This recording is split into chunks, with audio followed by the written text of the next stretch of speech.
When watching the movie Black Hawk Down or the Netflix documentary Surviving Black Hawk Down, the question that always strikes my mind is why did the United States get involved in Somalia's civil war? Furthermore, why did the mission transform from delivering aid into using a Ranger task force to try and eliminate a Somali warlord named Aidid? Both the documentary and Ridley Scott's movie briefly give the viewer some background as to how the US and UN became involved. Basically, a civil war in Somalia led to a famine in which many people died. That led to a UN peacekeeping force to intervene and deliver aid. However, the situation didn't get solved, as the US and UN forces then clashed with Aidid, who is the most powerful of the Somali warlords. In an effort to cut off Aidid's support system, the US Rangers and Delta Force launched a raid on October 3rd, 1993. That raid turned into the well-known Battle of Mogadishu. However, is that really the full story? Well, of course not. The story of how Somalia descended into chaos and how the United States came to be sucked into that chaos is worthy of a contextual breakdown. So let's dive into the rich background story behind Black Hawk Down. The Civil War in Somalia was the event that sparked the American intervention. So let's cover the background into that first.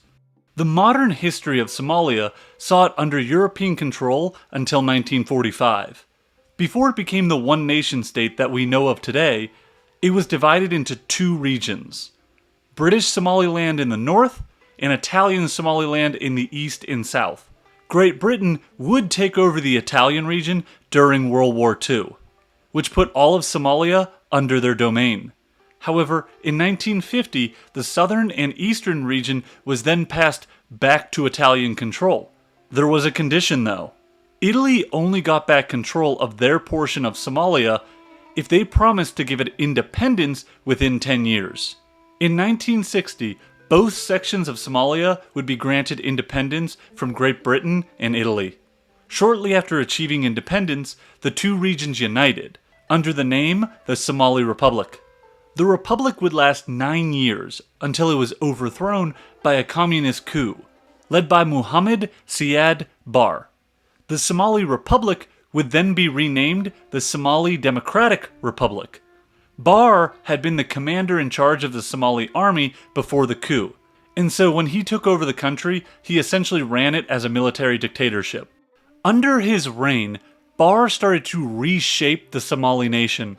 Barre's early rule was characterized by attempts at modernization, nationalization of banks and industry, promotion of cooperative farms, a new writing system for the Somali language, and anti-tribalism. In 1977, though, he made a huge gamble. Barre looked to create what was called Greater Somaliland. The idea of Greater Somaliland looked to incorporate all of the areas in which the ethnic Somali population was dominant into one large Somali nation. Those areas were Somalia, Djibouti, Ogaden, which is a region in Ethiopia, and Kenya's former northeastern province. Barre deeply believed in this idea. The first step in making Greater Somaliland a reality would be to invade neighboring Ethiopia, to take its eastern territory, which was Somali-dominated. The subsequent war started in 1977 and would be called the Ogaden War, because that was the name of the region Barre wanted. This war was a colossal mistake for Barre and Somalia. The Soviet Union, who had been Barre's backer during his coup and Somalia's primary foreign supporter, disapproved of Somalia's invasion of Ethiopia. The Soviet Union would then cut off support from Somalia and then actively aid Ethiopia during the war. Cuban troops actually fought on Ethiopia's side in the conflict. By March of 1978, the Somali forces had lost. One major side effect of the loss in this war was that most of the Somalis who lived in eastern Ethiopia then fled into Somalia. This led to a massive influx of people to a nation not equipped to deal with it properly. Somalia's population had dramatically jumped from just under 4 million people to over 5 million. The loss in the Ogaden War, along with deteriorating conditions in Somalia, led to a coup attempt against Barre in April of 1978. It was led by members of the Somali military. This coup was violently put down by Barre and the forces still loyal to his regime. Violent repression was a hallmark of much of Barre's time in power, but especially so once his regime's popularity declined after the Ogaden War. In the wake of the coup, Barre would focus much of his crackdown on certain clans that could be seen as a threat to his regime. One of the clans he was most concerned with was Habar Jidder. They will become important later. Things only got worse in the country from there. Over the course of the 1980s, Somalia's food and water supply continued to break down. The nation would become increasingly dependent on foreign aid to survive. Barre would use foreign aid of food and water as a weapon, only giving access to the clans who were loyal to his regime. Under Barre's increasingly brutal rule, the quality of life in Somalia continued to freefall, and many became disillusioned with life under this military dictatorship. The frustration would finally lead to a civil war starting in roughly 1990, led by the clans most upset with Barre's rule. Barre's military dictatorship was defeated quickly by the rebelling clans. Ultimately, Barre would flee the country in 1991, never to return. This didn't solve everything though. Without Barre's military dictatorship in control, there was now a power vacuum in the country. The clans who had been united in overthrowing Barre now started to fight with each other over who would take control of the nation moving forward. The fighting was especially intense in the southern region of Somalia. The United Somali Congress, who had been key to defeating Barre, split into two factions. The two armed factions were led by General Muhammad Farah Adid and Ali Mahdi Muhammad, as each sought to exert authority over the capital of Mogadishu.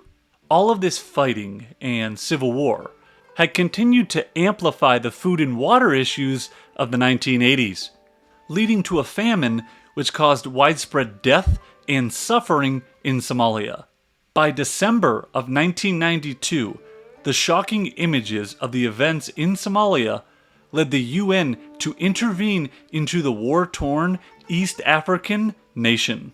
So next, let's follow the path of the United States in the early 90s, leading up to the Somali intervention.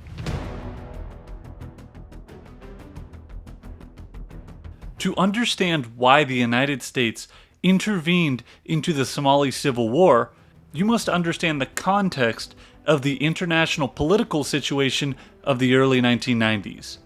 Starting in 1989, the world power hierarchy was dramatically altered.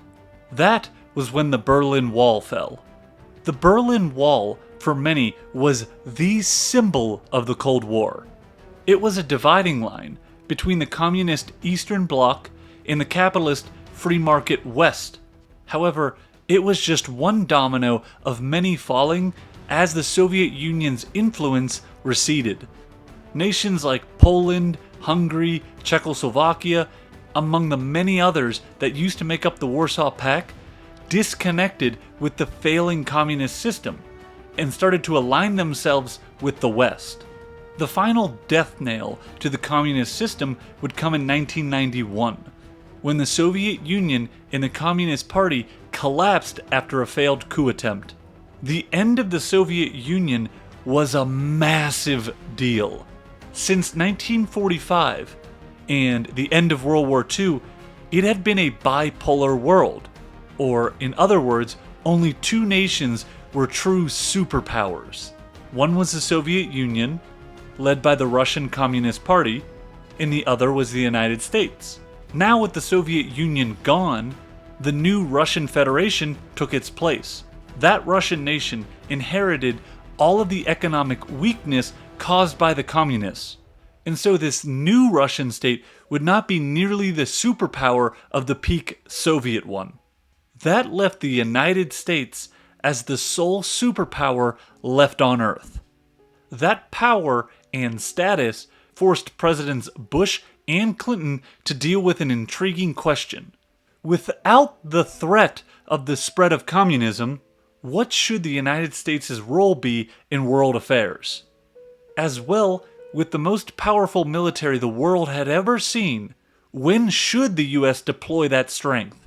In other words, what fight was their fight? In 1990, before the Soviet Union had officially fallen, the United States was presented with an interesting test case to see how it would handle its new role. That test case was Saddam Hussein's invasion of Kuwait in August of 1990. Saddam made this aggressively bold move primarily for economic reasons. Iraq had accumulated vast debts as a result of their war with Iran from 1980 to 1988. Iraq's economy was fully dependent on the oil trade, and so Saddam needed high oil prices in order to pay off his war debts. However, just across their border, the small nation of Kuwait was exporting oil in vast quantities, which helped to depress the global price. Saddam had met with the Emir of Kuwait in May of 1990 and demanded him to reduce oil production. The Emir refused, and so Saddam decided force was the way to go to get what he wanted. He had done the same thing in 1980 when he had issues with Iran. On August 2nd, 1990, the Iraqi Republican Guard, which were the elite units of Saddam's army, launched their invasion of Kuwait and quickly overran the country's minimal resistance. In just one day, Saddam went from controlling 1/10 of the world's oil supply to now controlling 1/5. One of the major factors as to why Saddam decided on such a bold gamble to enhance his oil control was that he didn't believe the US would intervene. The United States had not been involved in a major war since the end of the Vietnam War over 15 years ago. And so Saddam believed that the trauma of that event would force US leaders to accept his annexation of Kuwait. Basically, Saddam felt that the American people didn't have the stomach for war anymore. This was a critical moment for US President George Bush Sr. and would help to define how US policy would act when confronting international crises that don't directly affect US strategic interests. It was eerily similar to a situation 40 years ago, when North Korea invaded South Korea and looked poised to overwhelm the South. At that point, the United States was a global superpower with global responsibilities for the first time in its history.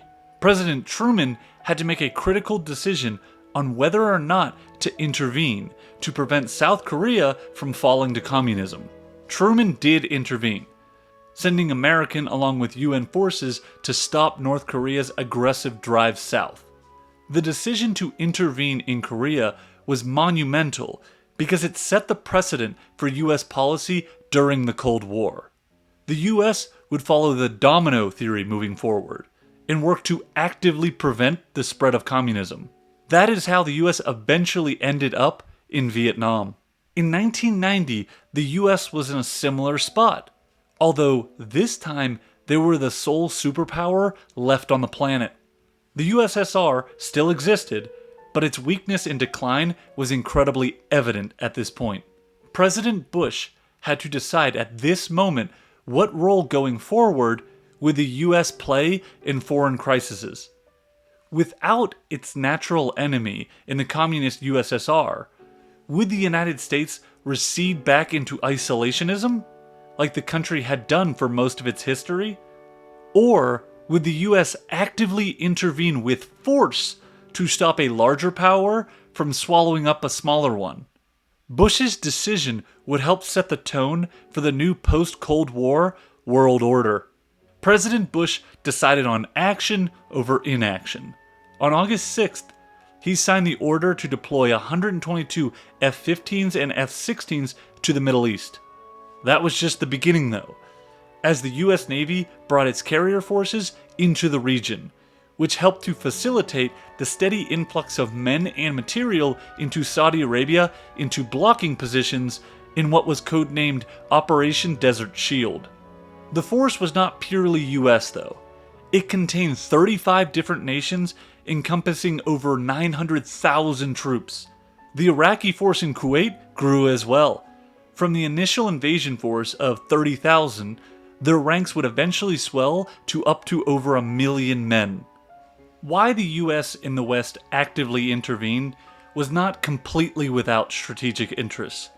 Their leaders had a real fear that Saddam's next move would be to attack Saudi Arabia. By 1990, Saddam had the 4th largest military in the world, and it was battle-hardened after an almost decade-long conflict with Iran. Sure, it wasn't the most sophisticated force, but neither was Saudi Arabia's. If Saddam launched an invasion of the Saudi nation next, it was likely that the Iraqi forces would overwhelm them. In fact, all Saddam really needed to do was seize the eastern region of Saudi Arabia. That would give him control of roughly 40 to 50% of the world's oil production. Bush and the Western leaders in 1990 still had the memory of Europe's appeasement of Hitler's territorial demands before World War II. Not wanting to repeat those past mistakes, they were determined not to let this dictator slowly spread across the Middle East. The large coalition army was led by American General Norman Schwarzkopf, and it massed on the Kuwaiti-Saudi border. Some hoped that a massive show of force would cause Saddam to back down, but a dictator like him couldn't waver, or else he would look weak and lose his power. A dictator's power comes from his projection of strength. Saddam's forces would continue to dig in and create defensive works to repel the expected Allied invasion. The UN deadline for Iraq to leave Kuwait was January 15, 1991. And after that date came and went, the air war began. On January 16, 1991, Operation Instant Thunder proceeded. That operation looked to eliminate the Iraqi air power and severely hurt the Iraqi military's infrastructure. So think bridges, airfields, oil refineries, power stations, and other communication targets. The Allied forces were hoping to isolate the Iraqi army in Kuwait from its logistic support. These air and naval missile attacks were not going to win the war alone. They would only lay the ground for the eventual land assault, codenamed Desert Storm. After more than 100,000 air combat sorties, which dropped over 88,000 tons of bombs, it was time to start the land offensive to drive the Iraqi army out of Kuwait. On February 24, 1991, the land assault began, with 3 US divisions crossing the Saudi border into Kuwait. Arab, British, French, and other nations' forces were also involved in this offensive. Saddam had promised the mother of all battles would take place. However, he was deeply wrong. Iraqi resistance immediately fell apart after the ground offensive began. The pounding from the air had taken its toll on those Iraqi men.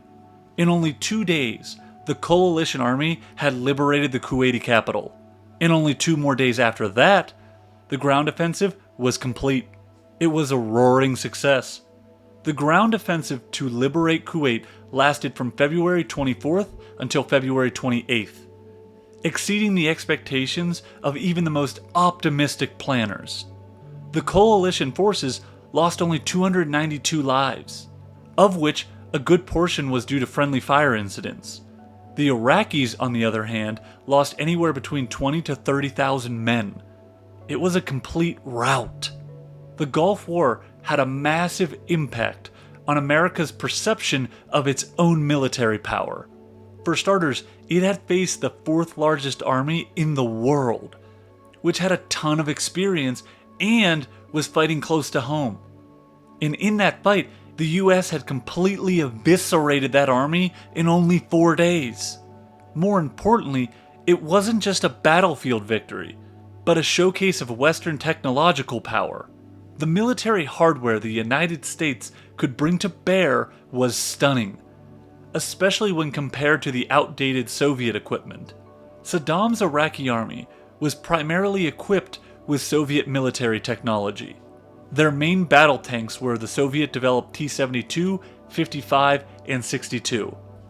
The T-90 tank wasn't developed by the Soviets until the late 80s, and didn't enter into service until 1992. As well, the Iraqi Air Force used MiGs, and their air defense system were the Soviet SAMs. And finally, their infantry's main assault rifle was the AK-47. The American-led coalition forces had all new state-of-the-art weapons at their disposal, like the M1 Abrams tank, the M2 Bradley fighting vehicle, the Black Hawk helicopter, and the Apache attack helicopter. In this war, Soviet-style tech was seen by the world getting absolutely embarrassed on the battlefield. A famous example of this technological gap was the Battle of Medina Ridge, fought on February 27, 1991. The battle would feature more than 4,000 vehicles, including 348 M1A1 Abrams tanks. It lasted only 40 minutes. The main Iraqi battle tank, the T-72, had an effective range of just over 2,000 yards, while the Abrams could hit targets up to 3,000 yards away. The Abrams had other advantages. It was equipped with infrared imaging to help identify targets. That meant that the Iraqi tanks could neither see nor reach the Abrams tanks that were lined up against them. It quickly became a massacre, as American tanks, fighting vehicles, and then air power combined to obliterate the Iraqi Republican Guard armor. At the end of the action, 186 Iraqi tanks were burning shells, along with 127 other armored vehicles. On the American side, only 4 Abrams tanks were hit by direct fire. Of those 4, only 1 Abrams suffered a catastrophic loss. The other 3 could be repaired. In all, during Desert Storm, about 3,300 Iraqi tanks were destroyed in desert battles and by air attack. The coalition forces only lost 31 tanks. That is why the Gulf War matters so much within the context of the 1990s world power dynamic. A US-led force faced off against a force primarily supplied by the other superpower of the Cold War era, the Soviet Union. Instead of a tough victory, the Allies quickly gained complete air supremacy and were able to launch attacks at will on targets in Iraq or Kuwait. And then, once the ground component of Desert Storm began, it lasted only about 100 hours. It was painfully obvious the difference in power between East and West. The fall of the Soviet Union only confirmed what many already knew. Since the end of the Vietnam War, the US had steadily blown past the USSR. The United States now had an unprecedented level of power, especially with regards to military power. That military power seemed capable of accomplishing anything it wanted. That's because it wasn't just a sheer numbers advantage, but also advanced military tech that the US had such a large lead on the rest of the world. Their military leaders had learned the hard lessons of Vietnam, and had came out the other side smarter and stronger. It seemed insane that any nation or group would stand in the way of the American military machine. That kind of power could lead to a lot of confidence, and even some hubris. However, President Bush would not be leading the United States in the New World Order, and would no longer be calling the shots on when the American military would be sent into a conflict. That would instead fall to Bill Clinton, who shockingly upset Bush in the 1992 presidential election. Bush's loss in the 92 presidential election was due to his administration having lost popularity in America because of an economic recession in the early 90s. His experience in foreign policy matters didn't really have that much value to the American public, especially now that the United States was the lone superpower. Bill Clinton for his part, had no foreign policy experience. He had been governor of Arkansas over the last 10 years. It would now be up to him to steer the policy of when and how to use the US military in future events. However, interestingly enough, Bill Clinton did not create the initial commitment to Somalia. In December of 1992, Bush, as a lame duck president, deployed over 30,000 American troops, made up of Marines and the Army's 10th Mountain Division, to the United Nations operation in the East African nation. Their presence was intended to force the competing warlords to stop fighting and allow for the flow of food and aid to get to the Somali population. Once food and aid was restored, a political solution could be found. This was called Operation Restore Hope. Bush had felt compelled to act after the shocking images of famine and war were showcased for all the world to see. At the height of the famine that had resulted from the Civil War, 30,000 Somalis were dying each month. In 1992, it was estimated that 300,000 had starved to death in that year alone. Previously, Bush had talked boldly of a new world order. It is a big idea, a new world order, and had seen up close how powerful the US military could be. He believed their mere presence in Somalia would stabilize and then help to improve the dramatic situation. Somalia wasn't even the only place that was coming apart at the seams in the New World Order, though. Starting in June of 1991, Yugoslavia started to break apart when two of its 6 republics, Slovenia and Croatia, declared their independence. Next, in February of 1992, Bosnia-Herzegovina would vote in favor of independence from Yugoslavia. This would start a bloody and vicious civil war between Serbia, the dominant power in Yugoslavia, and the breakaway republics of Bosnia and Croatia. This civil war, though, would not stay so simple or straightforward, as eventually Bosnia and Croatia would start fighting each other as well as Yugoslavia. It was a true mess of a situation. What matters in the context of the Somalian intervention is that the US felt compelled to intervene in the Balkans. At first, the United States embarked on an aid mission to provide supplies to the new Bosnian state. That was called Operation Provide Promise. The US didn't stop at a purely aid contribution, though. Starting in April of 1993, Operation Deny Flight commenced. The goal of that operation would be to enforce a no-fly zone over Bosnia and Herzegovina. The US was not alone in providing air support for this operation. 12 different NATO members contributed to the effort. Why this matters is that it showed Western, but more specifically US motivation to get involved in the middle of a bitter civil war. First with aid, and then more actively with military support. Boots were not put on the ground for Operation Deny Flight, but there were those who felt that the mere presence of US forces could get the fighting factions to stop in the Balkans. In Somalia, that would be put to the test. Not everyone agreed to using the US military in this way. Colin Powell actually was the major voice within the US military at this time who preferred restraint over active military intervention. In his younger days, he had served in Vietnam and was acutely aware of the US shortcomings in that conflict. Powell eventually rose to be Ronald Reagan's national security advisor. And then, when Bush took office in '89, Powell was promoted to a 4-star general and chairman of the Joint Chiefs.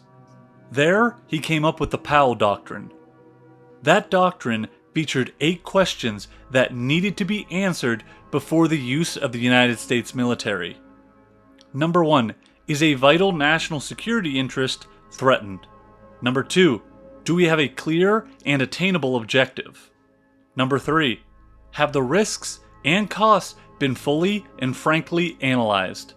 Number 4, Have all the other non-violent policy means been fully exhausted? Number 5. Is there a plausible exit strategy? Number 6. Have the consequences of our action been fully considered? Number 7. Is the action supported by the American people? And number 8. Do we have genuine, broad international support?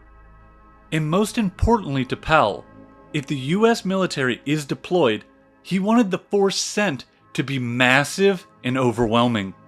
The gradual deployments and creeping escalation that was featured in Vietnam must be avoided.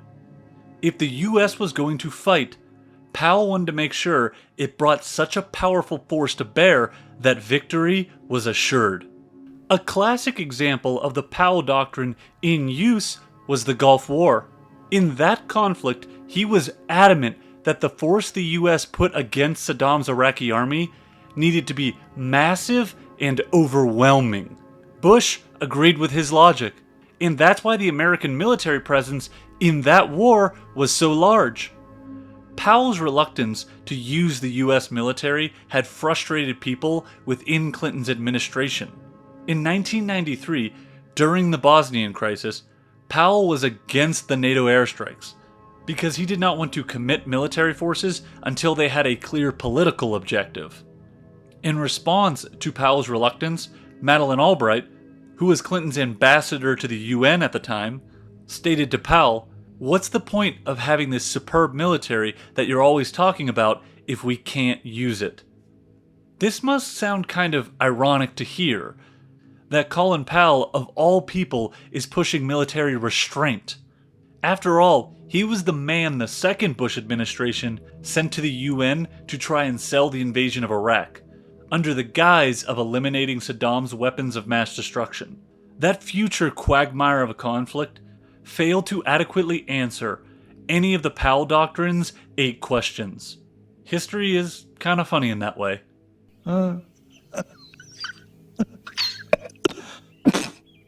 Well, you all know what laughter sounds like. Back to the main story about Somalia. After Bush and the UN sent in peacekeeping forces, the situation seemed to have settled down initially. Food and aid was being delivered, and fighting between the warring clans had simmered down. It seemed like the US military could be used as a stabilizing force for good. On May 4th, 1993, the Marine Force was withdrawn. Domestic support for American direct military involvement in Somalia was never really that strong. With that Marine Force gone, the friction between the Somalians and the UN force would continue to grow. The main friction was between Aidid's Somali National Alliance, or SNA, and the US and UN forces. Like I said earlier, Aidid had risen to prominence during the civil war that ousted the Barre regime, and he would be an incredibly formidable adversary for the UN and then Task Force Ranger. Aidid had been schooled in both Italy and the Soviet Union before serving as Army Chief of Staff, and then ambassador to India under the Barre regime. In 1989, when the prospects of civil war in Somalia really started to escalate, Aidid returned home from India to help lead the charge against Barre's forces. Once back in Somalia, he became a major leader within the rebel United Somali Congress, or USC. And after Barre fled the country, Aidid then took charge of the rebel coalition named the Somali National Alliance. The SNA was the political and military arm of the Habar Gadir clan. That clan had been one of the main reasons behind Barre's defeat. With Barre gone, they believed it was their clan's right to lead the country forward, and they had purchased that right in blood. The SNA were not interested in power sharing with the other weaker clans. However, power sharing was exactly how UN leadership wanted to handle the Somali civil war, ending it by combining all the warring clans into a coalition government. Habar Gadir clan leadership were especially weary of UN motives because the Secretary of the UN at that time was Boutros Ghali. Ghali was an Egyptian diplomat and a longtime enemy of Habar Gadir. He had worked against Habar Gadir's revolutionary forces during their overthrow of Bar, the man who had ruled with terror for over 20 years. In the eyes of Adid and his leadership, this same Gali, who actively opposed them in their civil war, was trying to restore the Durad clan back to power, like they had been under Bar. The lesser factions and clans jumped at the coalition initiative, because it ensured them at least some share of power in the future of Somalia. Ali Mahdi was one of those rival leaders. During the Civil War, he was one of the leaders of the United Somali Congress, fighting alongside Adid. After Bar's regime had fallen, Mahdi and Adid would then start competing over who would be the top figure in Somalia. That's when the United Somali Congress split into two competing factions, one led by Adid and the other by Mahdi. Their forces would engage in fierce fighting in Mogadishu, as both sides hoped to exert control over the capital city. The Adid and Mahdi feud had only briefly simmered down when the American units arrived in force at Mogadishu. However, once the Marine Force left in May, Adid's forces would grow increasingly frustrated at UN interference. The incident that would change everything occurred on June 5th, 1993. On that date, Adid's men attacked and slaughtered 24 Pakistanis, who were a part of the UN peacekeeping force. The next day, the UN pronounced that the SNA was an outlaw faction, and Adid was officially pushed out of the nation-building process. The American Admiral, Jonathan Howe, was a big believer that getting rid of Adid was the only path towards peace and stability in Somalia. To Howe, arresting Adid and trying him as a war criminal was the only way to cut through the tangle of tribal hatred that had sustained war, anarchy, and famine. Howe's role in Somalia was an important one. Starting in May of 1993, Clinton's administration had selected him to lead the United Nations operation in Somalia. He would be UN Secretary General Ghali's top man in Mogadishu. Howe had a great deal of disdain for Adid. Some even called it an obsession with capturing the warlord.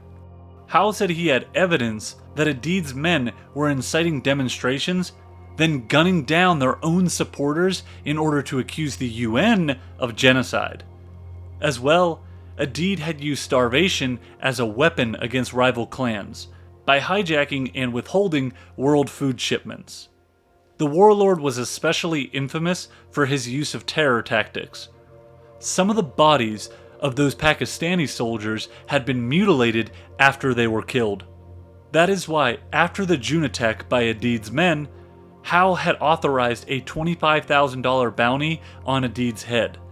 Habar Gadir responded by putting a $1 million bounty on Howe's head. They nicknamed him Animal Howe. Starting in June of 1993, the hunt for Adid would begin. For this hunt, Howe wanted to bring in the specially trained Delta Force operators. However, this request was denied. American political and military leaders didn't want to be seen as increasing their presence in Somalia. If anything, they leaned towards decreasing the American military presence in the country. Howe would have to use the UN forces he already had in place to get Adid. And it did not go well. At first, in order to avoid collateral damage or hurting innocent people, before any UN action, helicopters with loudspeakers would broadcast warnings in the area of the operation. This clearly caused the problem of tipping off Adid before any pending raid, which led to him getting away every time. The UN wasn't the only side stepping up the pressure, though. Adid's forces started increasing their mortar and sniper attacks in the summer of 1993. Increased attacks by Adid's forces led to the infamous July 12th attack, nicknamed Bloody Monday. UN frustration had been mounting, as capturing Adid did not look likely.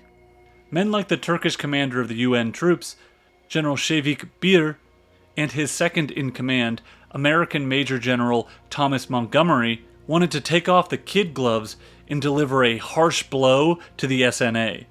Their goal was to chop off the heads of the SNA leadership without warning. The Klan leadership would regularly meet at a house in Mogadishu.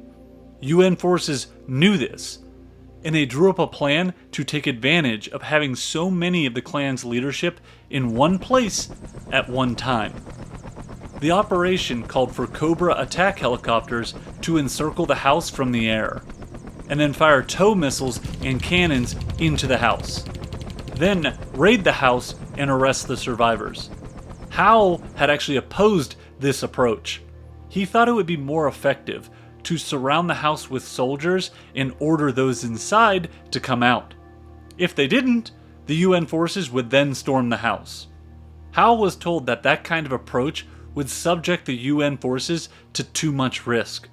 None of the in-country units were capable of policing or sanitizing a cordon, so issuing a warning would be self-defeating. The Klan officials would just escape through the empty gaps in the perimeter, like Adid had done on all the earlier raids. The UN force available just didn't have the ability to do any kind of lightning-fast snatch and grab operations. Those type of operations were the bread and butter of the American Delta Force. The Pentagon and the White House did sign off on the helicopter attack, and so it went ahead. The ensuing attack would kill over 50 people with 250 total casualties. What made this raid infamous among the Somali people was that it wasn't just Klan leadership who were hurt, but also women and children were caught in the line of fire. An attack like this one, as well as the daily presence of the American helicopters flying over the city, made them the symbol of American aggression. Before the attack, it was said that many Somalians, especially around Mogadishu, welcomed the presence of American and UN forces. After the attack, Adid became a hero, leading to a large portion of the city's population who may have opposed him to now rally to his side. The continued failures of the UN forces to capture Adid led Howe to push for the involvement of Delta Force. Finally, by August, he won out, after landmines killed 4 American soldiers, and then 2 weeks later, injured 7 more. While vacationing at Martha's Vineyard, President Clinton, who was frustrated by the lack of success, gave the go-ahead. The elite Delta Force would now join the mission. Task Force Ranger would arrive on August 23rd. Delta Force would be tasked with finding and apprehending Adid, while the roughly 150-man strong Bravo Company, which was in the 3rd Battalion of the 75th Ranger Regiment, would be used to support and protect that Delta Force operation. The arrival of Delta Force and the Rangers marked a clear escalation of the conflict between Adid's men and the UN forces. However, their arrival didn't lead to immediate results. Task Force Rangers' setbacks and frustrations would eventually lead to the infamous raid on October 3rd, near the Bakara Market in Mogadishu.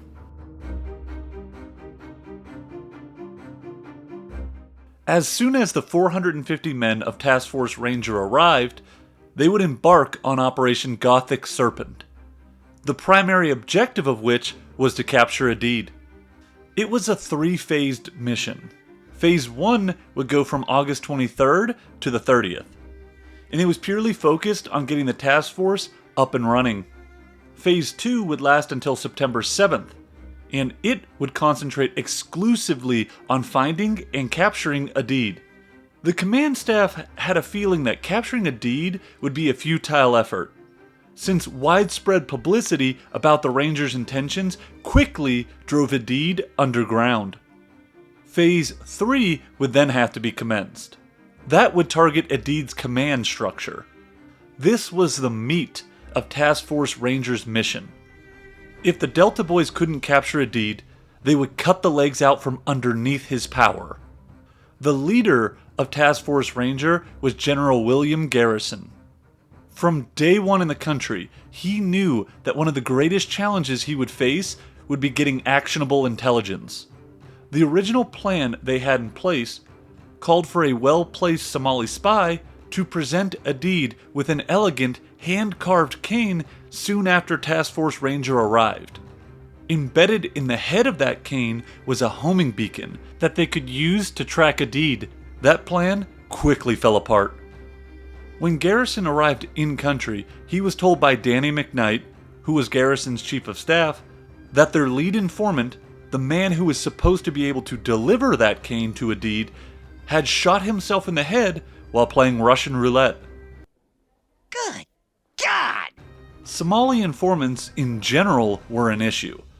That's why trying to gather any real or actionable intelligence on Adid's whereabouts would plague the task force from the get-go. The local spy ring they developed had a frustrating habit of believing that second-hand reports from individuals who were not a part of the spy ring should be sufficient enough to count as current intelligence. As well, the spy ring would relay information that was directly contradicted by surveillance from air support units. An example of this is when a group of their Somali spies reported that Adid had left a compound in a 3-car convoy. That compound was also being observed at the time by the US task force with airplane surveillance. The OH-58s circling above the compound directly contradicted this report. They were equipped with night vision cameras, and they saw no such vehicles ever leave the compound. Garrison's lack of trust in his local assets led him to create rigid criteria for executing a raid. He stated that, as a rule, we will launch if a member of a local spy ring reports that he has seen Adid or his lieutenants, plus our reconnaissance helo picture can confirm that report, and then finally, the report is current enough to be actionable. The task force by October of 1993 had a spotty record at best. In 6 weeks, they had launched operations 6 times. They had some mild successes, but also plenty of misses. After their first raid, for example, they had accidentally arrested 9 UN employees. Then another miss was on September 14th, when the assault force stormed what turned out to be the residence of a Somali man who was a close ally with the UN. Not all their missions were failures, though. Their last outing before the October 3rd raid had netted them a man named Osman Otto, who was Adid's money man. That wasn't good enough, though. Washington was growing impatient with the mission, as Congress was eager to get the American soldiers home. While the Clinton administration wanted Adid removed as a player in Somalia as soon as possible. Some believed Garrison was being too tentative about choosing missions, and that he needed to use a more aggressive approach to get the warlord. The mission may have been looking bad from Washington's perspective, but it was in fact making an impact on the Habar Gadir clan leadership. Adid was feeling the heat enough to reach out to former US President Jimmy Carter in the hopes of negotiating an end to the standoff. Howe had actually flown to Djibouti right before the October 3rd raid in order to explore a plan to bring Adid's resistance to a peaceful end. The eagerness by clan leadership and Adid to turn to negotiations was seen as a direct result of the Rangers' pressure. Finding Adid and creating stability in Somalia were not on Bill Clinton's highest foreign policy objectives at this point in 1993. His main international focus was actually in Europe, dealing with the repercussions of the fall of the Soviet Union. After the Soviet Union fell, the question of what to do with the Western alliance that was designed to counter the communist threat came to center stage. I'm of course talking about NATO. With the Warsaw Pact gone, many assumed NATO would cease to exist as well. However, it didn't turn out to be that simple. The nations of Eastern Europe had finally escaped Soviet control, and they were worried that one day in the future, after Russia had recovered, they would try to reassert their power over the states they had once dominated. Another factor for NATO expansion came as a result of German reunification. When Germany reunified, Russian leaders like Gorbachev were hoping that it would not be a part of the NATO alliance. However, if Germany was not in NATO it would be alone and isolated, so it would most likely have to start rearming to protect itself in the future. None of the European powers wanted Germany to rearm so quickly after unification. The memories of World War II were still in their leaders' minds. A fully unified Germany was eventually brought under the NATO umbrella as a result of the 2+4 treaty. Soviet economic weakness made this deal possible. In exchange for financial commitments to the Soviet Union, they would not object to a reunified German state being in NATO. However, no nuclear weapons would be allowed to cross the old Cold War dividing line between East and West Germany. NATO troops was a whole different issue though. It was agreed that no foreign troops would be deployed east of the inner German dividing line unless requested by the German government. It was fully up to their discretion as to whether or not to have foreign troops stationed further east within Germany.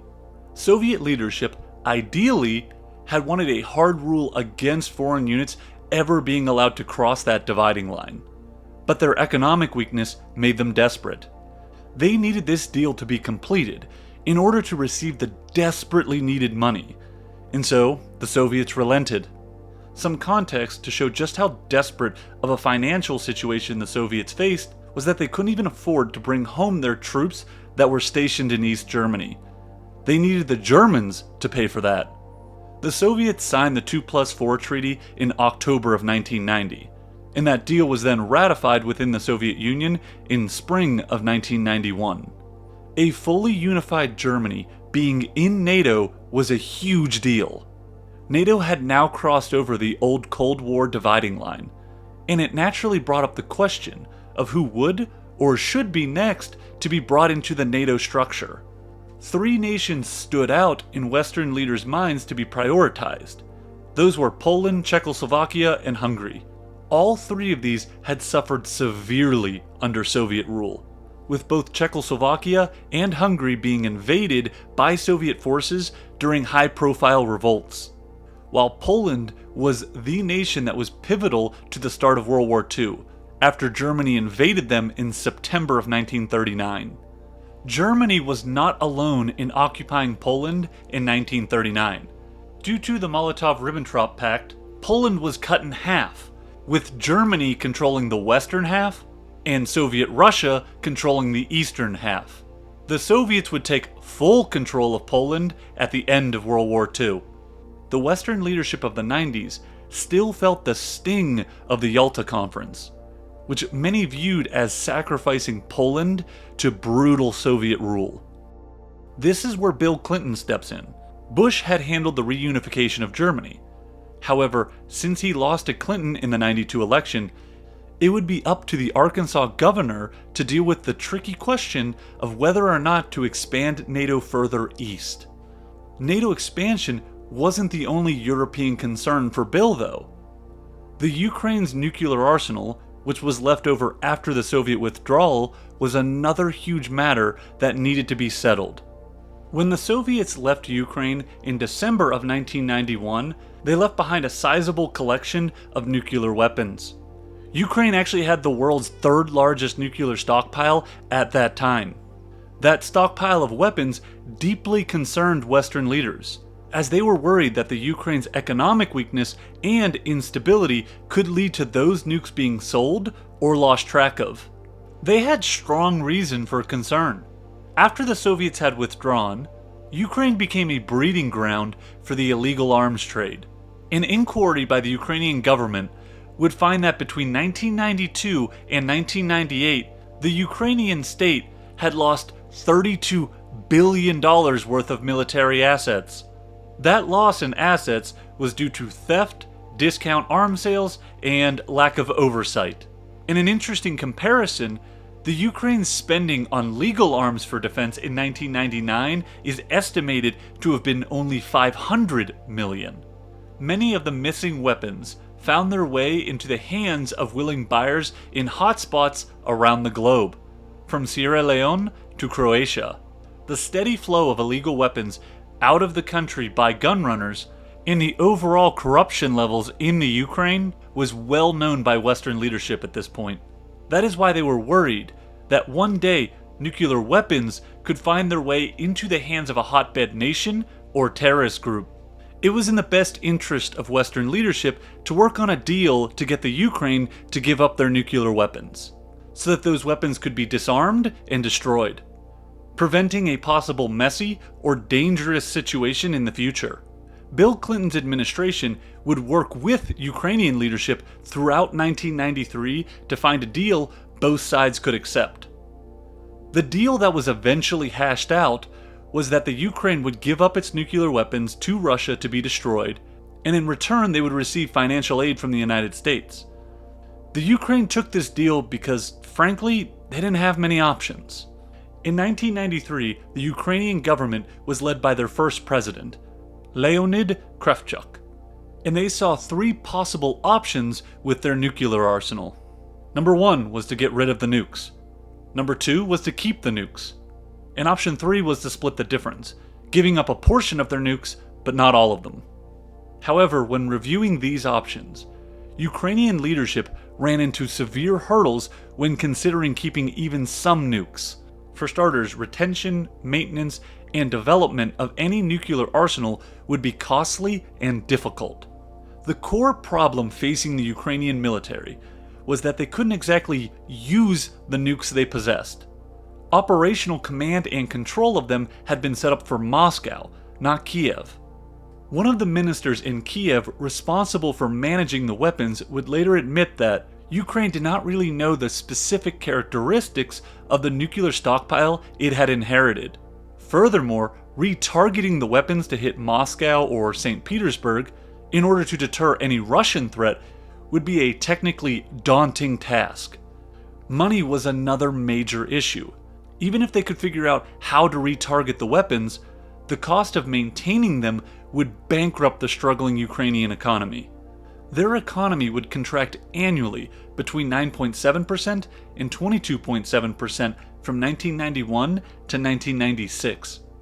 The money issue was two-pronged, since the United States had offered to commit over $175 million to Ukraine if they agreed to denuclearize. The newly independent Ukrainian nation needed that money. Last but not least, moving forward as a nuclear state would cause a sharp decline in relations with the West, while at the same time it would lead to a sharp escalation of tensions with Russia. Clinton and his national security advisor, Tony Lake, would negotiate with Ukrainian leadership until reaching a deal in 1994. In that deal, Ukraine agreed to transfer their nuclear weapons to Russia for dismantlement in exchange for economic compensation and assurances from Russia, the United States, and the United Kingdom to respect Ukrainian independence and sovereignty in their existing borders. Ukrainian leaders were concerned that the deal contained only weak assurances and not full-fledged guarantees.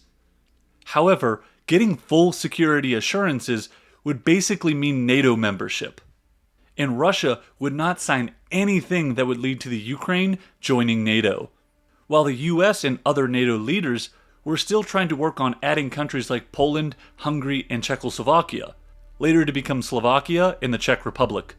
At this moment, Ukraine and NATO membership was a distant, if not impossible prospect. The distractions of Europe would actually conflict with the Ranger raid on October 3rd and 4th.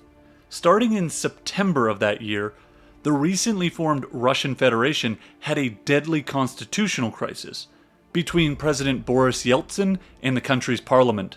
The end result of this would be Yeltsin performing a self-coup, dissolving parliament and instituting a presidential rule-by-decree system. The climax of this drama in Moscow would actually occur on October 4th, the same day the Rangers were fighting their way out of the streets of Mogadishu. By that date, the Russian parliament had impeached Boris and proclaimed Vice President Alexander Rutskoy the acting president.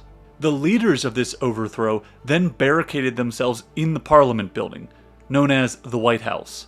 After 10 days of tensions and sporadic violence, Boris ordered tanks to the scene. On the pivotal October 4th date, the tank crews fired on the White House and stormed the building with special forces units. This was done with Yeltsin's approval. The entire drama led to an estimated 145 Russians killed and 800 more wounded. This chaotic situation in Moscow led many observers to feel that Russia was on the brink of civil war, which would put the world's second largest nuclear stockpile at risk. A Russian coup, NATO expansion, Ukrainian nukes, and civil war in Yugoslavia all took priority from Bill Clinton's time during his first year in office. And that doesn't even count domestic issues that faced the United States in that year. In 1993, the infamous Waco siege occurred, in which 4 law enforcement officers and 82 Branch Davidians died. 1993 was also when the first terror attack on the World Trade Center in New York occurred. In policy terms, Bill Clinton had 2 other domestic priorities which took his time. Those were the Brady Bill and NAFTA. The Brady Bill was a gun control legislation, while NAFTA looked to eliminate trade barriers between the United States, Canada, and Mexico. The situation in Somalia had increasingly been put on Bill Clinton's back burner throughout the active year of 1993. It would not stay on the back burner though. On October 3rd, 1993, Somalia would come front and center. The raid that turned into the infamous Battle of Mogadishu began in part because of pressure on Garrison to get tangible results that would lead to Hadid's capture. That wasn't the only reason though. The intel the task force accumulated for the raid actually met Garrison's standards for action.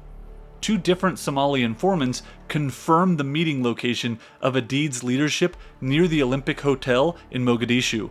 2 major targets had been confirmed to be in attendance at this meeting. They were his top political advisor and his interior minister.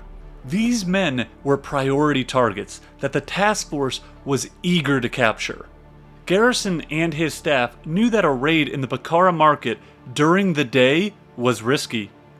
The Bakara market was the place in Mogadishu where Hadid's militia could mount a serious resistance quickly.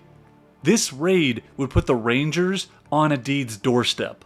This area was so dangerous, most of the UN forces wouldn't even go near that part of the city. Timing was also risky. Garrison's task force preferred to strike at night. Their helicopters were flown by ace pilots who specialized in night flying. They were nicknamed Night Stalkers. Darkness also amplified their ground force advantage. The Delta men and the Rangers used night vision devices, which gave them the ability to target their enemies while the Somalis had no such counter. Furthermore, nighttime was the ideal time to strike, since most of the Somali men in Hadid's militia were addicted to a drug named khat. Khat is a mild amphetamine that looks like watercress.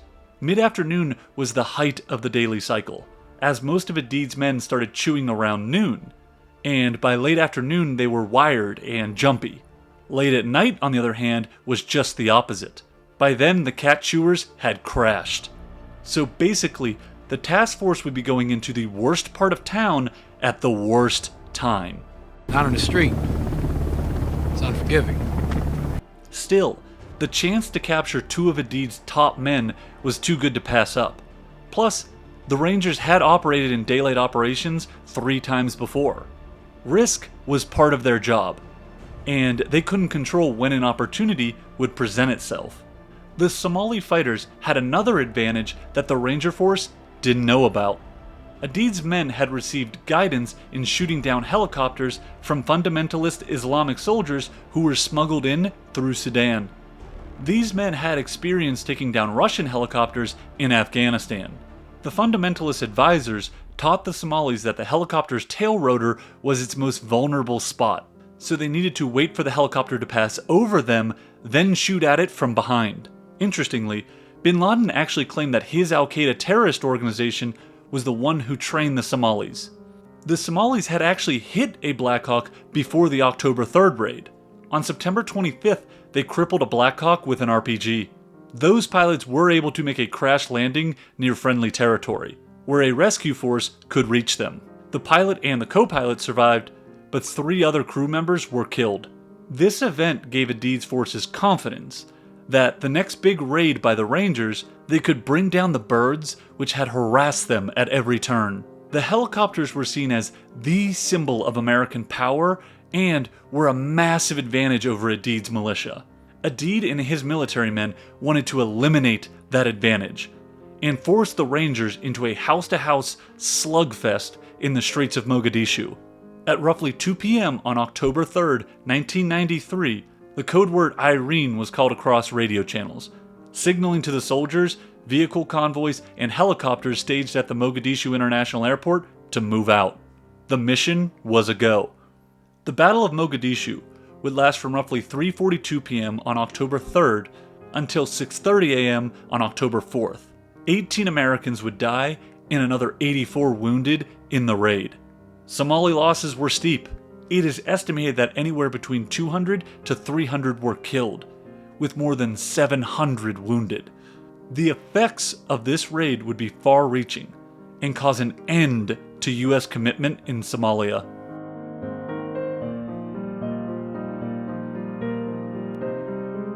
The October 3rd raid, or the Battle of Mogadishu as it's called, was almost completed without a problem.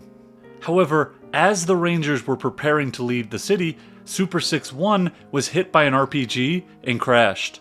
From there, the mission would suffer severe difficulty, as the Ranger Force then had to fight their way to the Blackhawks wreck site. Things continued to spiral out of control from there, as a second Blackhawk, Super 6-4, was also shot down. Getting to that crash site would be even more problematic, and ultimately that crash site was overrun before support could arrive. The Rangers would not be able to fight their way out of the city and to safety until the morning of October 4th, after a relief force led by armored units arrived in support. Their arrival helped the Rangers fight their way back out of the area. A mission that was only supposed to take roughly 1 hour ended up taking over 14 hours. Interestingly enough, the 2 Black Hawk helicopters that were infamously shot down were not the only ones hit that day. A total of 5 Black Hawks were crippled in the battle. The other 3 managed to crash land in safer locations. After the operation, the US mission in Somalia lost whatever domestic support it had. Americans back home saw images of their soldiers' bodies being dragged through the streets of Mogadishu, and the Somali people celebrating it, and the American public was outraged in return.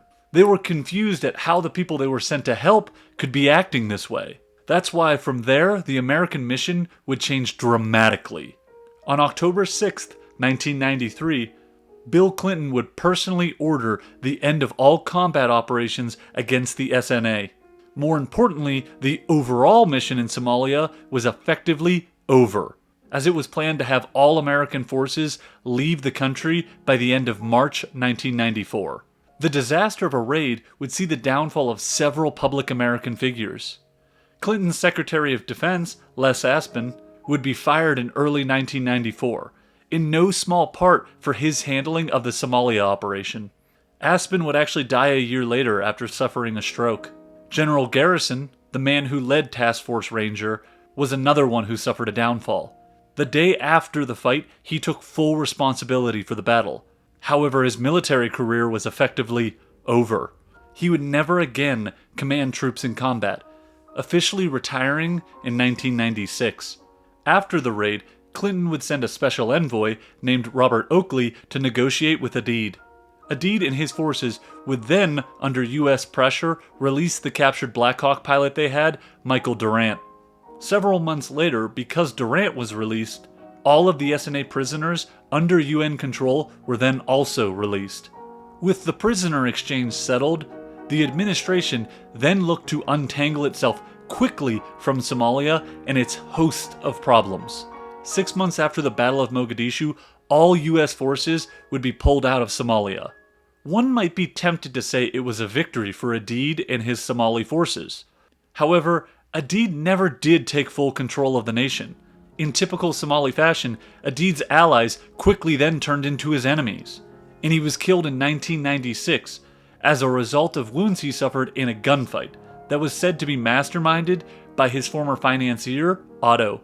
Somalia itself would not know peace when the UN forces left. The civil war is basically still ongoing, while the larger world has mostly forgotten about the East African nation. The great ship of international goodwill had sailed away. Not a single powerful nation has shown any interest in getting involved in Somalia to end the fighting. After the events of that October day, it's hard to blame them for not wanting to try to get in there and sort it all out. In a nutshell, the reason the United States became sucked into Somalia, despite the fact that the nation had no real strategic interest or ties to the US, is that the end of the Cold War brought about a whole new era. A new era led by the lone superpower on the planet, the United States, with a military that seemed to be greater than any military in history. That military power seemed to be infinite, capable of achieving almost anything an administration wanted. A global force for good, if you will. That growing sense of confidence led US leaders like Bush and Clinton to not fully appreciate the risk of putting armed personnel into a hostile region. It was assumed that the underdeveloped Somali forces would not be able to actually threaten the elite US military force there. That assumption came crashing down on October 3rd, 1993. Sure, if you look purely at casualty figures, it appears to be a US victory. However, when you start to ask why those men died, and what purpose did it serve to send them to sort out somebody else's war, you get a whole different picture. I would like to say that the lesson in Somalia was well learned by the United States, and that they avoided any quagmires in the future. Unfortunately, that's not the case. The Battle of Mogadishu and the lessons of how the US military ended up there were largely buried. That is why only 10 years later, former President Bush's son, George, would then utilize the US military in an invasion of Iraq. That invasion would have 10 times the repercussions of the Somalia intervention. I hope by watching this video, you have gained added context and depth that will resonate with you when you watch a movie like Black Hawk Down. It is shockingly easy for leaders to slip into conflicts without appreciating all the ways that it can go wrong. That is why it's key to always remember the context. Thank you all for watching as always. I'm sorry if I pronounced anything wrong. I tried really hard on this. I even Googled all the names. And if you want a really good book on the Battle of Mogadishu, please check out Mark Bowden's Black Hawk Down book. It's the one that the movie is based on, actually. And I highly recommend it. Very easy read. I'm Context History. Please feel free to comment other suggestions of events that you'd like me to add some layers to next.